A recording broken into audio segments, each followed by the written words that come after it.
जो है ना ये पूरे के पूरे घर के अंदर एक तूफान सा खड़ा किए हुए है। कभी से जो वो इरम को ब्लैकमेल करने की कोशिश करती है, इसके दिल में नफरत डालती है, तो कभी तो ये सोनिया को परेशान करती रहती है और कभी अपनी भाभीियों को। और इसने जो वो रूहान को ऐसे कब्जे में कर लिया है कि घर के अंदर किसी किस्म का कोई भी तमाशा खड़ा होता है तो रूहान की जो सोच होती है इसे बिल्कुल भी हया की तरफ नेगेटिव नहीं जाती। अब आने वाले साथ में क्या इंटरेस्टिंग ट्विस्ट पैदा हो सकता है, ये सोनिया के लिए मजीद क्या मुश्किलात खड़ी कर सकती है, आगे जाकर आप लोगों को दिखाया जाएगा कि सोनिया जो होती है ये अपने बॉयफ्रेंड को मिलती है और ये सब कुछ हया के साथ शेयर करती है कि भाई मेरे एक बॉयफ्रेंड है। क्योंकि हया ही सोनिया की सोच चेंज करती है तो आगे से हया जो होती है बात मान लेती है और कहती है कि ठीक है भाई, आपको परेशान होने की कोई भी जरूरत नहीं, हम इस रेस्टोरेंट पर जाएंगे और जाकर मुलाकात करेंगे और अपने बॉयफ्रेंड के सामने अब अपनी मोहब्बत का इजहार भी कर देना।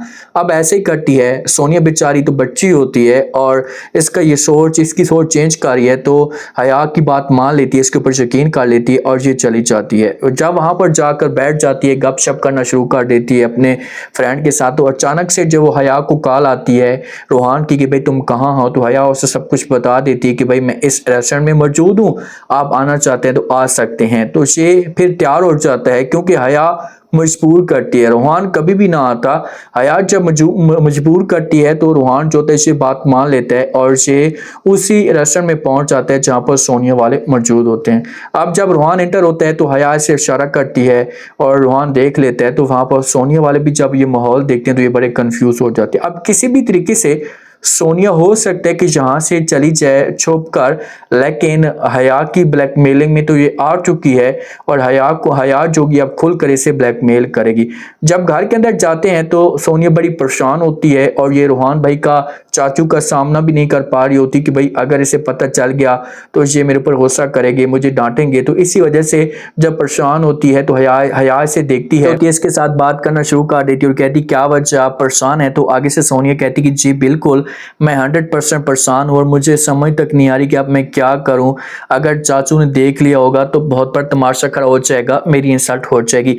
तो ये बातें जब सुनती है जहां पर हया तो समझाने की कोशिश करती है और कहती है कि देखिए कि मुझे भी नहीं पता था कि वो ऐसा बहर लॉन्च करने के लिए आ सकते हैं, बस उन्होंने मुझे कॉल की, मैंने बताया और फिर वो खुद चले आए, मैंने कभी भी ऐसा नहीं सोचा था। बहरहाल आपको परेशान होने की कोई भी जरूरत नहीं है, कुछ भी ऐसा नहीं होगा, आप इस बात की जो वो टेंशन ना ले। अब ये सपोर्ट करेगी सोनिया की, सोनिया को मजीद पुश करेगी, इसकी सोच चेंज करने की कोशिश करेगी कि भाई आप परेशान ना हो, हर चीज मैं हैंडल कर रही हूँ, जो कुछ भी होगा वो देखा जाएगा, आप बस अपने फ्रेंड के साथ मुलाकात करती रहें क्योंकि आप मोहब्बत करती हैं तो आपका हक बनता है। तो फिर इस तरह से सोनिया को तसल्ली मिल जाएगी और ये फिर और खुलकर खेलने की कोशिश करेगी और इस तरह से सोनिया मिस्टेक करेगी और फिर आगे जाकर जो वो हया ऐसे ब्लैकमेल करने की कोशिश करेगी। जो रूहान होता है ना, रूहान हया के रवैये पे भी बड़ा परेशान है कि यार ये मेरी बेगम है या कोई मुलाजमा है, जब भी मैं इसके पास जाने लगता हूँ तो ये डर सी जाती है और अजीब तरह की बातें करना शुरू कर देती है। और ऐसे ही करती है हया। जब दोनों बेड पे बैठे होते हैं तो रूहान जो होता है इसे घूर घूर कर देख रहा होता है, इसका जब वो हाथ भी पकड़ लेता है, इसके साथ खुलकर बात करता है, तो ये सब कुछ हया को अच्छा नहीं लगता। तो रूहान जो होता है ना, ये हया को कहते हैं क्या आप मेरी दोस्त बनेगी? तो आगे से हया कहती है कि भाई क्यों, किस वजह से? तो रूहान कहता है कि भाई दोस्त इस वजह से आप मेरी बनेगी क्योंकि मेरे ऊपर किसी किस्म की कोई परेशानी आती है तो फिर मैं अपनी दोस्त के साथ ये सब कुछ शेयर करूंगा, उसे सब कुछ बताना शुरू कर दूंगा, अपने दोस्त के साथ ये बातें शेयर करूंगा कि मेरी एक बीवी है जिसके साथ मैं इतनी ज़्यादा मोहब्बत करता हूँ, इतना उसे चाहता हूँ, लेकिन उसे इस मामले पे ज़रा भी एहसास नहीं है, उसे इस मामले पे ज़रा भी फिक्र नहीं है कि वो मेरी बीवी है या नहीं, वो मुझे अपना शौहर तक नहीं समझती। तो ये बातें जब हया सुनेगी तो हया चौकी से मुस्कुराना शुरू कर देगी कि भाई आप रूहान ऐसा की बातें कैसे कर रहे हैं, हम एक दूसरे के साथ मोहब्बत करते हैं, हाँ मैं आपकी बीवी हूँ लेकिन मोहब्बत करते हैं, तो इस से अगर हम खुलकर ऐसा करना शुरू कर देंगे तो हर किसी को पता लग जाएगा कि भाई मैं आपकी बीवी हूँ। मोहब्बत में कुछ और चीज़ें होती हैं और ये सब कुछ अब ये करना चाहती है, आगे ये दिखाना चाहती है और इसकी सोच भी यही है कि बस किसी भी तरीके से इस घर को जो वो बर्बाद किया जाए। अब हया की चाल देखें कि ये चाहती है कि इरम की जल्दी से शादी हो जाए, जब इरम की शादी हो जाएगी तो उसके बाद घर में मेरे लिए कोई और इतनी बड़ी परेशानी नहीं होगी। ये बार बार इरम की माँ के साथ बात करती है, मुबारक मस्तूर के साथ बात करती है, इन लोगों को मजबूर करने की कोशिश करती है कि आप लोग जो वो इरम की शादी करवा दें। इरम की जब शादी हो जाएगी, क्योंकि वो बच्ची नहीं है, बड़ी हो चुकी है, तो इसी वजह से आप जल्दी इससे सब कुछ करें। और जब ये सब कुछ इरम को पता चलता है तो इरम को इस मामले पे बड़ा दुख होता है कि भाई ये कौन होती है मेरे मामलात में इंटरफेयर करने वाली, ये मेरा अपना पर्सनल मामला है, इसे बीच में बोलने की कोई भी जरूरत नहीं है। और जब ये सबको ये सुनती है तो उसे गुस्सा भी आता है और ये फौरन भाग पड़ती है, ये पहुंच जाती है हया के पास। जब हया के पास जाती है, के ऊपर डांस करना शुरू कर देती है, हया के सामने एक ही सवाल करती है। हया तो एंजॉय कर रही होती है और हया को इस बात का सब कुछ पता भी है कि भाई इसने मेरे पास आना है और ऐसा की बातें करनी है। लेकिन हया के पास जब बात आकर बात करती तो हया से मुंह तोड़ जवाब देती है। अचानक से बारिश होना शुरू हो जाती है। हया को भी बारिश बहुत अच्छी लगती है और इरम को भी।